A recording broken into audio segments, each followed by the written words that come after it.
Morning student, आज मैं आप लोग को ज्योग्राफी क्लास 8th का ज्योग्राफी का सेकंड चैप्टर पढ़ाने जा रही हूँ, जिसका नाम है land, soil, water, natural vegetation and wild life resources.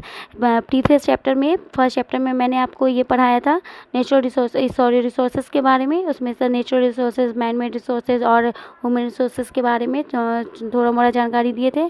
अब हमको इसमें नेचुरल रिसोर्सेज के लैंड और सॉइल, वाटर के बारे में हम लोग को पढ़ना है। सबसे पहले हम लोग इसमें लैंड के बारे में पढ़ेंगे, ठीक है ना। तो लैंड क्या होता है, पहले तो हम लोग करेंगे लैंड, सॉइल और जो वाटर अवेलेबिलिटी जो होता है वो क्या करता है, हमारे लाइफ स्टाइल को क्या करता है, इन्फ्लुएंस करता है, असर डालता है। जैसा वाटर का अवेलेबिलिटी होगा, जैसा सॉइल होगा और जैसा लैंड वो होगा, फॉर्म होगा ना, उसी हिसाब से हमारा लाइफ स्टाइल भी होता है, ठीक है ना। इसको हम लोग आगे में डिटेल से पढ़ेंगे। जैसे यहाँ देख लीजिए, मम्बा और पीटर है, stay in two different part of the world के दो अलग अलग पार्ट पे रहते हैं और दोनों का लाइफ स्टाइल जो है बहुत अलग अलग है।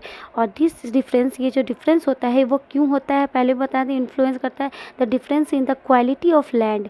लैंड जिस तरह का है, जिस क्वालिटी लैंड का जो क्वालिटी है उस पर डिपेंड करता है soil, water, natural vegetation, animal and the usage of the technology पे डिपेंड करता है इन लोग के लाइफ स्टाइल पे, ठीक है ना। The availability of such resources is the main reason place differ from each other.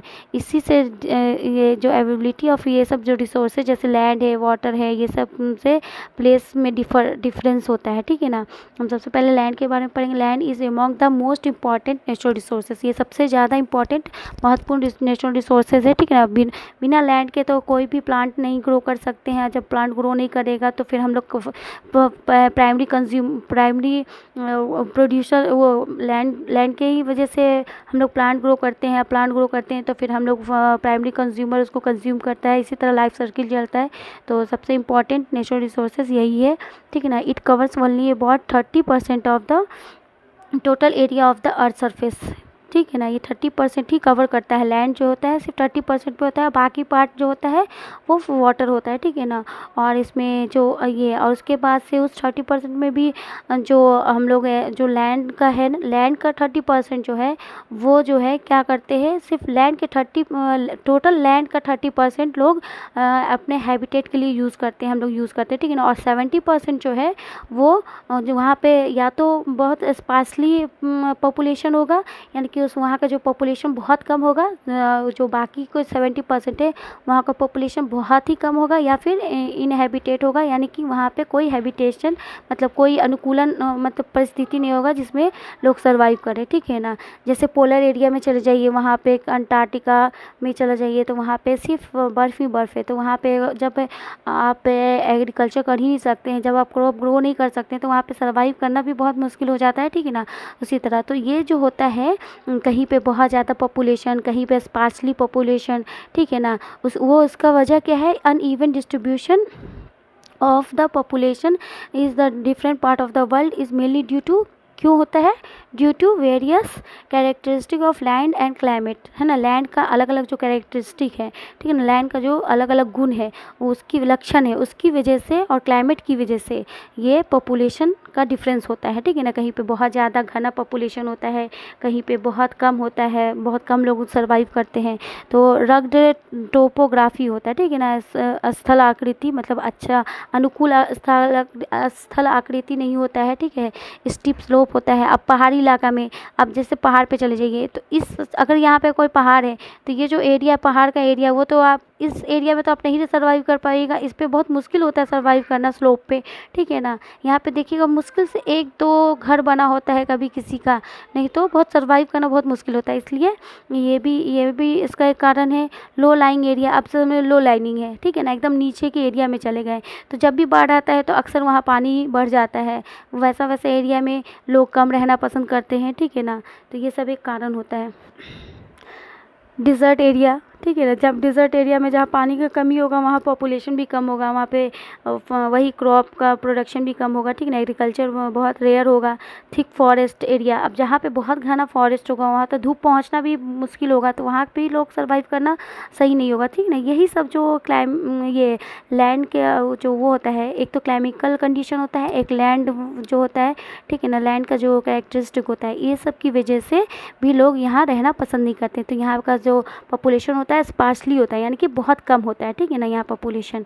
और ये प्लेन और रिवर एरिया जो विले होता है, प्लेन के एरिया मैदानी क्षेत्र में, ठीक है ना, और रिवर के किनारे, नदी के किनारे लोग ज़्यादा बसते हैं, इसलिए इसको यहाँ पे एग्रीकल्चर करना बहुत ज़्यादा अच्छा होता है, मतलब बहुत अच्छे से एग्रीकल्चर होता है, ठीक है ना। और इसी वजह से hence these are the densely populated area of the world, ठीक है। लैंड यूज़ से अपने जैसे नाम से ही आप लोग जान सकते हैं, land is use for different purpose such as agriculture, forestry, mining, building houses, road and setting up of industries. और बहुत सारा इंडस्ट्रीज बनाने के लिए अगर लैंड अगर अच्छा होगा, जहाँ जहाँ लैंड का यूज़ होता है, ठीक है ना, उसी that commonly term as this is commonly term as land use. इसी को हम लोग क्या कहते हैं, लैंड यूज़ कहते हैं, ठीक है। The use of the land is determined by the physically factor. दो फैक्टर डिटरमाइन करता है कि वो जो यूज़ है लैंड का वो किस तरह का है, ठीक है ना, या वो यूज़फुल है या नहीं है। तो एक तो फिजिकल फैक्टर बहुत इम्पॉर्टेंट होता है लैंड के यूज़ के लिए, और दूसरा ह्यूमन फैक्टर। तो पहले फिजिकल फैक्टर हम लोग पढ़ेंगे, फिर फिजिकल फैक्टर में तो जैसे आप लोग समझ ही गए हैं, टोपोग्राफी, मतलब स्थल आकृति, कहीं पे पठार है, कहीं पे पहाड़ है, कहीं पे समंदर है, कहीं पे प्लेन है, ठीक है ना। तो इसके हिसाब से कहीं पे नदी है, नदी का मैदान है, ठीक है ना, मैदानी क्षेत्र है, तो उस पे ही डिपेंड करता है। तो आप समझ सकते हैं कि पहाड़ पे कोई फैक्ट्री खोलना या किसी पठार पे कोई फैक्ट्री खोलना पॉसिबल नहीं है। मैदानी क्षेत्र में ही पॉपुलेशन ज़्यादा होता है, ठीक है। एबिलिटी ऑफ वाटर पे भी डिपेंड करता है, सॉइल पे, मिनरल पे, ये सब पे डिपेंड करता है। तो ह्यूमन फैक्टर क्या होता है, such as population and technology are also important determinant of the land use pattern, ठीक है ना। पॉपुलेशन, जहाँ पे पॉपुलेशन है, टेक्नोलॉजी है, ठीक है ना, जहाँ पे टेक्नोलॉजी है वहाँ पे भी मतलब लैंड यूज़ ज़्यादा होता है, ठीक। Land can be classified on the basis of ownership. Land को हम दो तरीके से भी क्लासिफाई कर सकते हैं, एक तो प्राइवेट लैंड होता है और दूसरा कम्युनिटी लैंड होता है। प्राइवेट लैंड तो जैसे आप लोग जानते ही होंगे ना, private land is owned by the individual. जैसे हमारा कोई खेत है, ठीक है ना, तो वो हमारा प्राइवेट लैंड हो गया, ठीक है ना। हमारा कोई खेत है या हमारे घर का मकान का कोई ज़मीन है, तो वो सब जो हम लोग खरीदते हैं वो सब हमारा प्राइवेट इंडिविजुअल लैंड होता है, ठीक है ना। और वेयर एज कम्युनिटी लैंड वो लैंड होता है, ठीक है ना, जिस पे पूरे कम्युनिटी का यूज़ कर सकते हैं, ठीक है ना। जैसे कलेक्शन ऑफ फोडर, आप लोग गाँव में, ये तो हम लोग यहाँ पे तो उतना ज़्यादा वो नहीं होता है। जैसे कम्युनिटी लैंड ये हो गया, जैसे आप एक एरिया में मैदान है, ठीक है ना, वो पूरी कम्युनिटी उसको यूज़ करती है, ठीक है, तो वो कम्युनिटी लैंड हो गया। और आप विलेज में चले जाइए तो विलेज में कम्युनिटी लैंड कॉमन है, ठीक है ना। उसमें क्या होता है, फोडर, फ्रूट, नट, ये सब को सुखाने के लिए और मेडिसिन हर्ब्स को कलेक्ट करते हैं, रखने के लिए एक मतलब बड़ा सा लैंड होता है, ठीक है ना, उसको हम लोग कहते हैं कम्युनिटी लैंड। यहाँ वहाँ पे सभी लोग आपस में मतलब उस चीज़ को यूज़ कर सकते हैं, ठीक है ना, उस पर किसी पर्सनल आदमी का कोई अधिकार नहीं होता है। This community land are also called the common property resources, उसको हम लोग कॉमन प्रॉपर्टी रिसोर्स भी कहते हैं। Today, the vast changes in the land use pattern also reflect the cultural changes in our society, ठीक है ना। हमारे लैंड का जो अलग अलग यूज़ होने लगा है, जैसे कि पहले तो कॉमन प्रॉपर्टी रिसोर्सेज को, गांव में कॉमन प्रॉपर्टी रिसोर्सेज जो होता था, अब लोग उसको ना अपने खेत को बढ़ाने के लिए, एग्रीकल्चर को एक्सपेंड करने के लिए उसको ख़त्म करते जा रहे हैं, ठीक है ना। और उसके अलावा जो शहर में हर दिन क्या हो रहा है कि फ्लैट सब बन रहा है, ठीक है ना, के लिए डिफॉरेस्टेशन हो रहा है। फिर उसके बाद से डिफॉरेस्टेशन की वजह से लैंडस्लाइड हो रहा है, सॉइल इरोजन, ये सब उसके बाद से मेजर थ्रेट टू द, और ये सब जो है एक बहुत बड़ा ख़तरा है, ठीक है ना, हमारे लिए, हमारे इन्वायरमेंट के लिए, of the expansion of agriculture and construction activities. ये जो कंस्ट्रक्शन एक्टिविटीज़ हो रहा है और एग्रीकल्चर जो को फैलाया जा रहा है, ठीक है ना, उसकी वजह से हम लोग क्या हो रहा है, लैंड डिग्रेडेशन हो रहा है, ठीक है ना, लैंड का कमी होते जा रहा है, ठीक है। कंजर्वेशन ऑफ लैंड रिसोर्सेज, यानी कि अब जब हम देख रहे हैं कि लैंड बहुत ज़्यादा मात्रा में एक्टिविटीज़ सब हो रहा है, ह्यूमन एक्टिविटीज़, इसकी वजह से इसमें हमेशा कुछ ना कुछ डिप्लीशन हो रहा है, ठीक है ना। उसकी वजह से हम लोग को ना लैंड को, रिसोर्सों को भी कंजर्व करने का ज़रूरत पड़ रहा है। तो ठीक है ना, ग्रोइंग पॉपुलेशन, अब पॉपुलेशन दिन ब दिन बढ़ते जा रहा है और ग्रोइंग डिमांड, अब पॉपुलेशन बढ़ने के साथ साथ जो टेक्नोलॉजी बढ़ रहा है उसके साथ साथ हम लोग का ना रहने का तौर तरीका बदल रहा है और उसके बाद से हमारा डिमांड बदल रहा है, ठीक है ना। तो has lead a large scale destruction, forest का डिस्ट्रक्शन हो रहा है, फिर एरेबल लैंड का भी मतलब वो हो रहा है, ठीक है ना, डिस्ट्रक्शन कर रहा है। The has created a fear of losing this natural resources, तो हमारा जो लैंड है वो हम लोग लूज़ करते जा रहे हैं, ठीक है ना। उसको बहुत ज़्यादा बहुत ज़्यादा तेज़ी से लैंड डिग्रेडेशन हो रहा है, ठीक है ना, लैंड की क्षति हो रही है। तो उसको हम लोग को चेक करना बहुत ज़रूरी है, ठीक है ना। इससे हमारा इन्वायरमेंट भी डिस्ट्रॉय हो रहा है, ठीक है।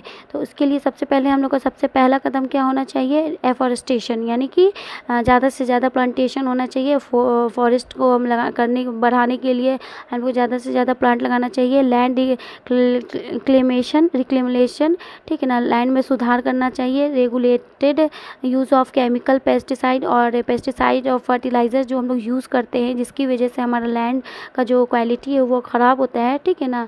तो उससे क्या होता है, तो उसको भी एक रेगुलेटेड वे में, मतलब एक निश्चित अमाउंट में इसका यूज़ करना चाहिए। And checked on the overgrazing, और जो ओवरग्रेजिंग का मतलब होता है ये क्या मतलब चराई, मतलब जो बकरी और भैंस ये सब जो घास चरते हैं ना, तो वो भी ज़्यादा मात्रा में होता है, तो उसकी वजह से भी हमारे लैंड को इफ़ेक्ट पड़ता है, ठीक है ना। Are some of the common method use to, तो उसको भी रोकथाम करना चाहिए उसमें भी, to the conserve the land resources, उसको लैंड रिसोर्स को कंजर्व करने के लिए हमको ये सब कॉमन मेथड यूज़ करना चाहिए। अब यहाँ पे ये लैंड डिग्रेडेशन जो होता है उसका क्या क्या उसमें शामिल होता है, लैंडस्लाइड सबसे पहला, ठीक है ना। लैंडस्लाइड क्या होता है, landslide are simply defined as the mass movement of rock, ठीक है ना, और डेब्रीज और earth down of a slope, यानी कि यहाँ पे आप जैसे फिगर में देख रहे हैं, ठीक है ना। इसमें क्या है कि एक मतलब रोड बन रहा है यहाँ पे, और अचानक से जब अर्थक्वेक आएगा या फ्लड आएगा, बाढ़ आएगा, ठीक है ना, वोल्केनो आता है अचानक से, तो उसकी वजह से क्या होता है, अचानक से एक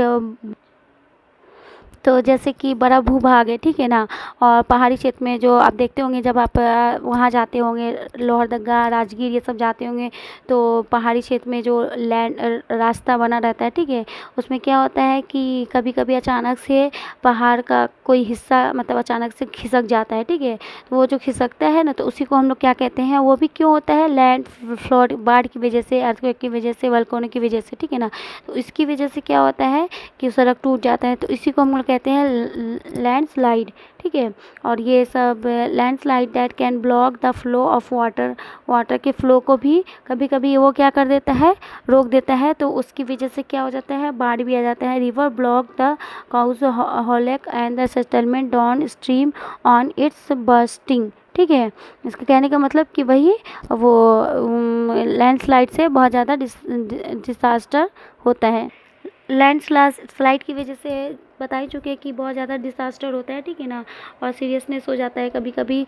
तो उसमें क्या करते हैं हम लोग, मिटिगेशन मैकेनिज्म, इसका मतलब क्या है, एक्शन ऑफ रिड्यूसिंग सीरियसनेस, इससे मतलब लैंडस्लाइड में कमी करने के लिए मतलब बहुत सारे उपाय किए गए हैं, ठीक है ना। तो पहला, एडवांसमेंट इन साइंटिफिक टेक्निक्स, है ना, जैसे जैसे साइंस में टेक्नोलॉजी में डेवलपमेंट हुआ है, एडवांसमेंट हुआ है, ठीक ना, has empower us to understand, तो हम लोग को पता चला है कि व्हाट फैक्टर कॉज लैंडस्लाइड, और कौन कौन सा फैक्टर है जिसकी वजह से लैंड क्या होता है, स्लाइड होता है, ठीक है ना। And how to manage them, और कैसे हम उसको मैनेज कर सकते हैं। Some broad mitigation technique and landslide are as follows, और कुछ टेक्निक आपको यहाँ पे दिया हुआ है 1 2 3 4, ठीक है ना, जिसकी वजह से हम लोग लैंडस्लाइड से बच सकते हैं। तो hazard mapping, located area prone to landslide, मतलब हम लोग को लैंड हैजार्ड मैपिंग के थ्रू हम लोग को पता चल जाएगा कि कौन सा एरिया मतलब ऐसा है, ठीक है ना, जो कि लैंडस्लाइड प्रोन है, मतलब जहाँ पे लैंडस्लाइड अक्सर आता रहता है, ठीक है ना। तो उस एरिया से हम लोग बच के ही बिल्डिंग सेटलमेंट ये सब वहाँ पे उस एरिया पे नहीं बनाएंगे, ठीक है ना। ठीक है। फिर से कंस्ट्रक्शन ऑफ रिटेंशन वॉल।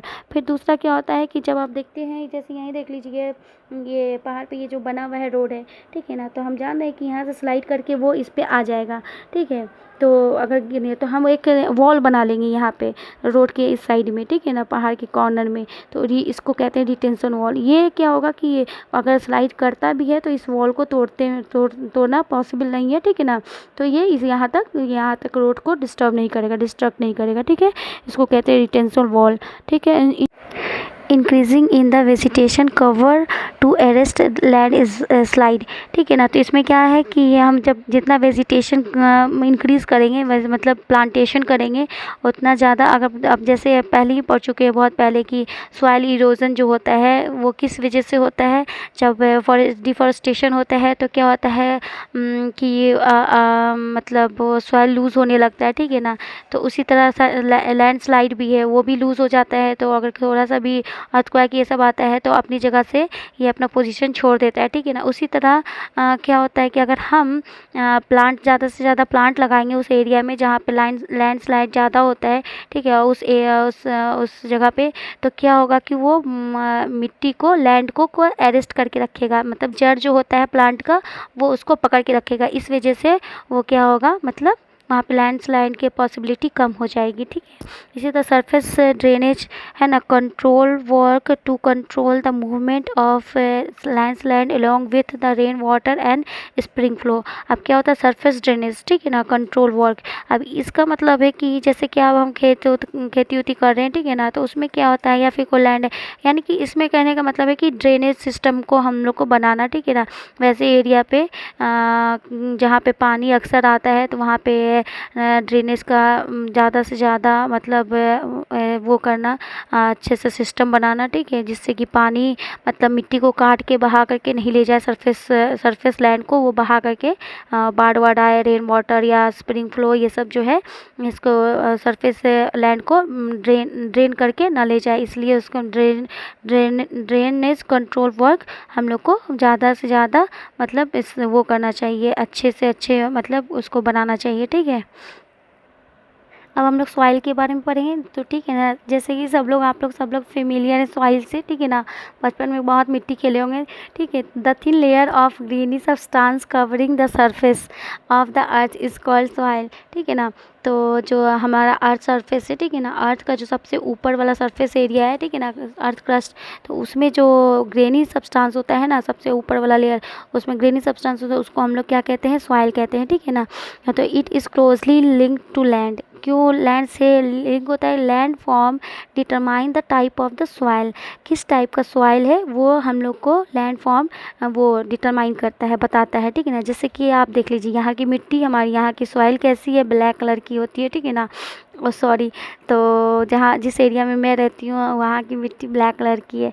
लेकिन अब जब मैं लोहरदगा जाऊँ या वहाँ क्या बोल रहे झारखंड की तरफ चली जाऊँ तो वहाँ पे, या कटिहार चली जाऊँ तो वहाँ की मिट्टी रेड कलर की होती है, ठीक है ना। तो वो उस पर डिपेंड करता है, लैंड फॉर्म पे डिपेंड करता है कि वहाँ पहाड़ी इलाका है, ठीक है, वहाँ का रॉक भी रेड कलर का है, ठीक है ना। तो वहाँ से जो भी वेदरिंग होता है जो रॉक का, तो वो सब जिस टाइप का रॉक होगा, जिस तरह का लैंड होगा, उसी तरह का आपका सॉइल फॉर्म करेगा, ठीक है ना। Soil is the made up of organic matter, mineral and weathered rock, ठीक है ना। जैसे अभी हम बताएं कि वेदरिंग रॉक के वेदरिंग से बनता है, ठीक है ना, और जितना ऑर्गेनिक मैटर हो उसमें, उस पर डिपेंड करता है, मिनरल्स पे फाउंड इन द अर्थ में, ठीक है ना।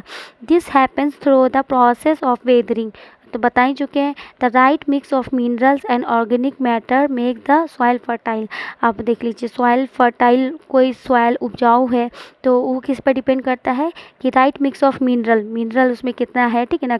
एक प्लांट के लिए एक फर्टाइल सॉइल बहुत ज़रूरी होता है ना, उपजाऊ ज़मीन बहुत ज़रूरी होता है। तो उपजाऊ वो जो है वो किस पे डिपेंड करता है कि उसमें कितना जो प्लांट में जितना मिनरल्स चाहिए और जितना ऑर्गेनिक मैटर है, तो वो उसको क्या करता है, पोरस कर देता है, तो एरी बना देता है। तो उसकी वजह से ह्यूमस ज़्यादा उसमें हो जाता है, तो वो उसमें ग्रो करता है, ठीक है ना। तो वो ज़्यादा फर्टाइल होता है, ठीक है।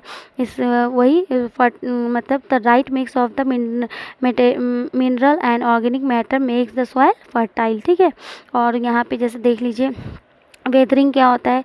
तो वेदरिंग क्या होता है, breaking up of the and decaying of expose rock. जो सनलाइट के यानी कि जब रॉक पे सन का लाइट पड़ता है या हाई टेम्परेचर और प्रेशर, और जब फ्रोस्ट जब बहुत ज़्यादा लो भी टेम्परेचर हो जाता है, तब भी क्या हो जाता है, ज़्यादा टेम्परेचर और लो प्रेशर के वजह से क्या हो जाता है, रॉक टूटने लगता है। जो रॉक टूटता है, ठीक है ना, टूट टूट करके वो मतलब बह कर करके मतलब टूट के हवा से, पानी से, रेन वाटर से बह जाता है, ठीक है ना। तो उसी प्रोसेस को हम लोग क्या कहते हैं, वेदरिंग कहते हैं, ठीक है ना।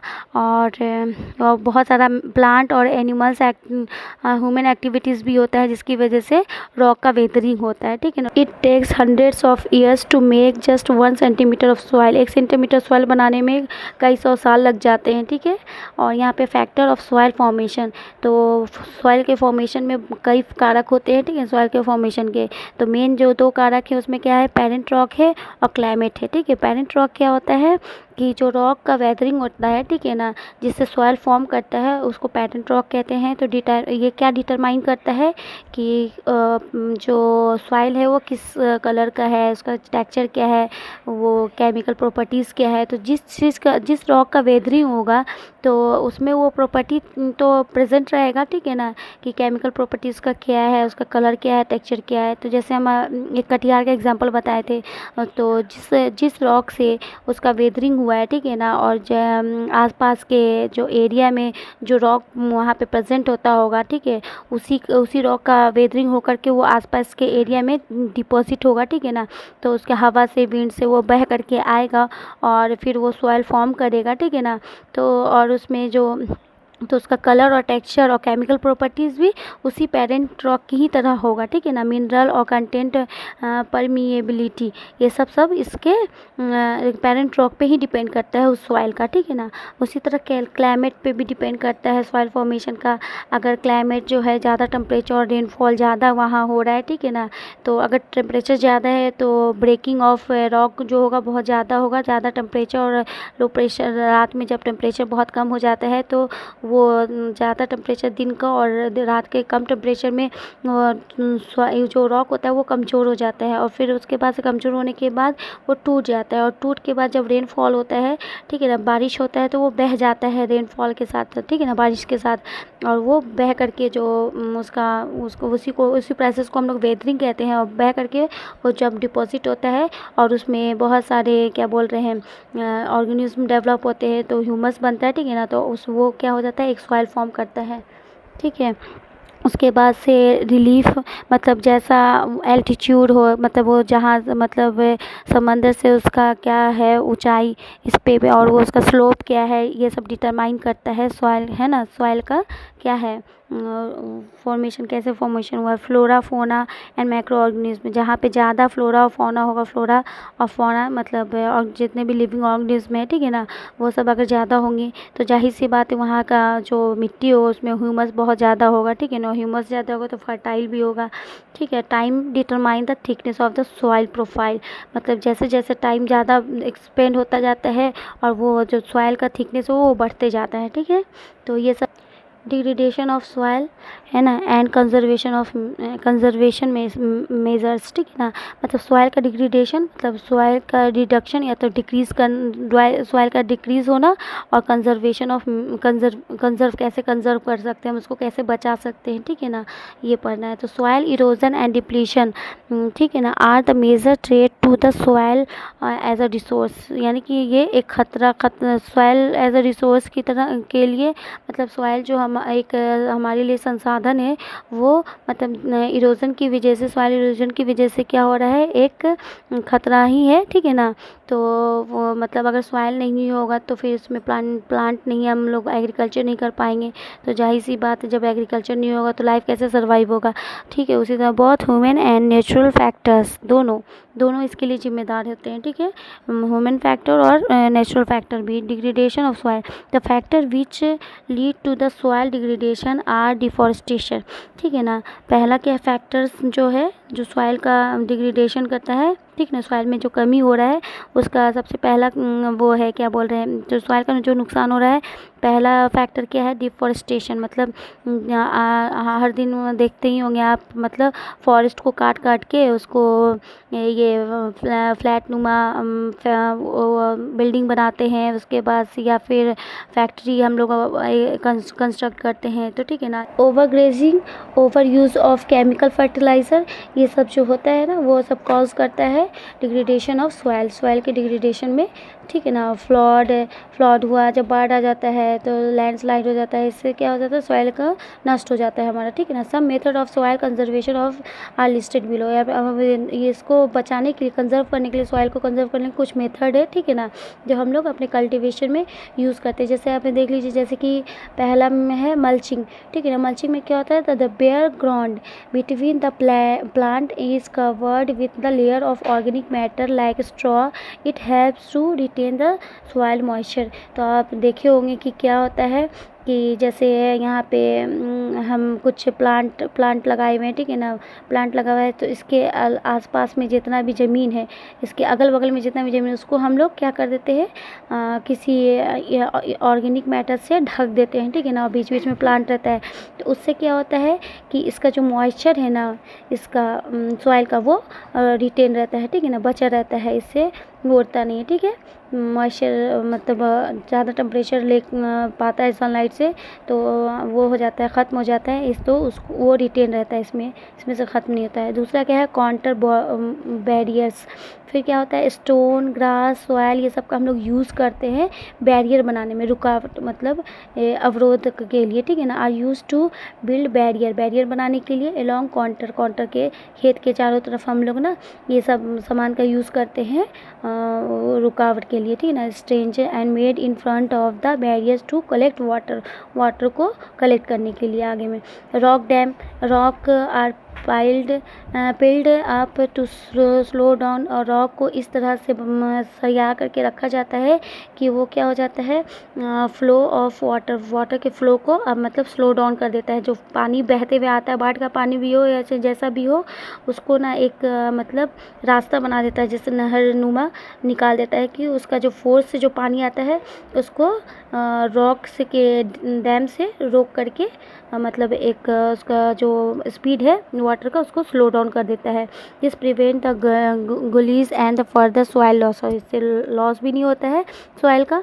फिर टेरेस फार्मिंग क्या होता है, ब्रॉड फ्लैट स्टेप और टेरेस बनाया जाता है, are made on the steep slope so that flat surface are available to grow crop, ठीक है ना।